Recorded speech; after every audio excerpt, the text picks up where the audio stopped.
नमस्कार बच्चों। आज हम आरोह पुस्तक के अध्याय नंबर 3 काले मेघा पानी दे अध्याय को पढ़ेंगे। इस अध्याय को धर्मवीर भारती द्वारा लिखा गया है। अध्याय को पढ़ने से पहले हम धर्मवीर भारती के जीवन के बारे में जान लें। धर्मवीर भारती का जन्म सन 2 दिसंबर 1926 को उत्तर प्रदेश के इलाहाबाद नगर के अतरसुइया मोहल्ले में हुआ था। जब ये छोटे ही थे तभी इनके पिता श्री चिरंजी लाल का देहांत हो गया। अपनी प्रारंभिक शिक्षा प्राप्त करने के बाद सन 1942 में इन्होंने इंटर की परीक्षा उत्तीर्ण की। इंटर अर्थात 12वीं। उन्होंने प्रयाग विश्वविद्यालय से सन 1945 में बीए तथा सन 1947 में एमए हिंदी की उपाधियां प्राप्त की। सन 1954 में उन्होंने पीएचडी की उपाधि प्राप्त की। आजीविका के लिए अध्यापन और संपादन का कार्य किया। उन्होंने अनेक देशों की यात्राएं भी की। 5 सितंबर 1997 को उनका देहांत हो गया। इस प्रकार से आप जीवन परिचय लिखेंगे। इसके बाद इनकी रचनाएं। धर्मवीर भारती की गणना एक कवि, उपन्यासकार, कहानीकार, निबंधकार के रूप में की जाती है।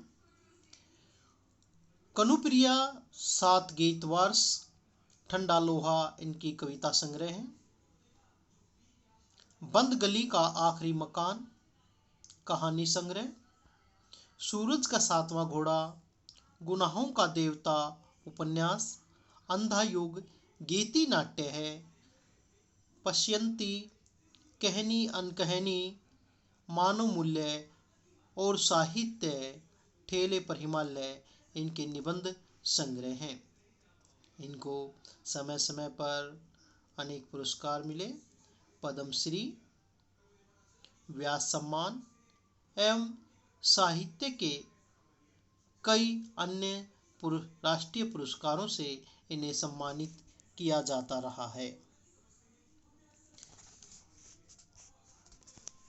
साहित्यिक विशेषताएं। धर्मवीर भारती ने अपने युग का संपूर्ण अंकन अपनी रचनाओं में किया। अपनी सहज प्रवृत्तियों को मारो मत, लेकिन उनके दास भी न बनो। जीवन की सहज प्रवाह में उन्हें आने दो, फलीभूत होने दो, पर यदि वे निरंकुशता से हावी होने लगे तो उन्हें भस्म कर देने की तेजस्विता और आत्मनियंत्रण भी रखो। आदि कहा है। गुनाहों का देवता उपन्यास से लोकप्रिय धर्मवीर भारती का आजादी के बाद के साहित्यकारों में विशिष्ट स्थान है। उनकी कविताएं, कहानियां, उपन्यास, निबंध, गीति नाट्य और रिपोर्टाज हिंदी साहित्य की उपलब्धियां हैं। भारती जी के लेखन की एक खासियत यह भी है कि हर उम्र और हर वर्ग के पाठकों के बीच उनकी अलग अलग रचनाएं लोकप्रिय हैं। वे मूल रूप से व्यक्ति स्वातंत्र्य, मानवीय संकट एवं रोमानी चेतना के रचनाकार हैं। तमाम सामाजिकता एवं उत्तरदायित्वों के बावजूद उनकी रचनाओं में व्यक्ति की स्वतंत्रता ही सर्वोपरि है। रोमानियत उनकी रचनाओं में संगीत में लय की तरह मौजूद है। उनका सर्वाधिक लोकप्रिय उपन्यास गुनाहों का देवता एक सरस भावप्रवण प्रेम कथा है।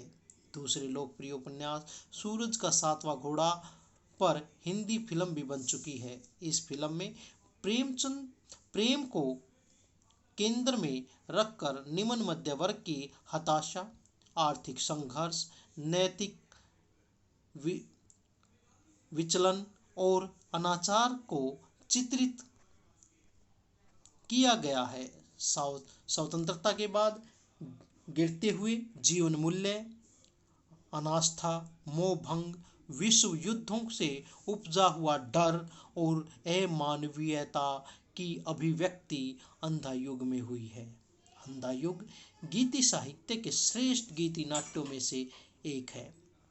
मानव मूल्यों और साहित्य पुस्तक समाज सापेक्षित को साहित्य के अनिवार्य मूल्य के रूप में विवेचित करती है।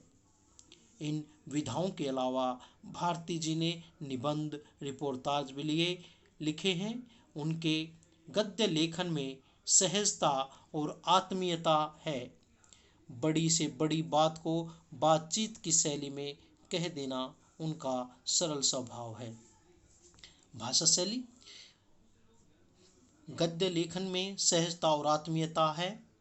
बड़ी से बड़ी बात को सहज रूप से कह देना उनकी शैली है। पाठक के मन को सीधे छू जाते हैं। लंबे समय तक हिंदी की साप्ताहिक पत्रिका धर्मयुग के संपादक रहते हुए हिंदी पत्रकारिता को सजा सवार कर गंभीर पत्रकारिता का मानक बने। उन्होंने अपने उपन्यासों, अपने काव्यों में सामान्य बोलचाल की भाषा को महत्वता दी। तत्सम, तद्भव, देशज व प्रचलित विदेशी शब्दों का सुंदर समन्वय देखते ही बनता है।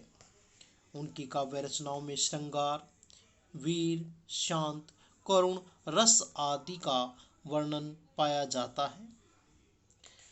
बड़ी से बड़ी बात को छोटे से सटीक वाक्यों में कह देना, वर्णात्मकता, मनोविश्लेषणात्मकता, संवागात्मकता आदि शैलियों का अधिक प्रयोग रहा है। ये था साहित्यिक परिचय। पाठ की चर्चा हम अगले अंक में करते हैं।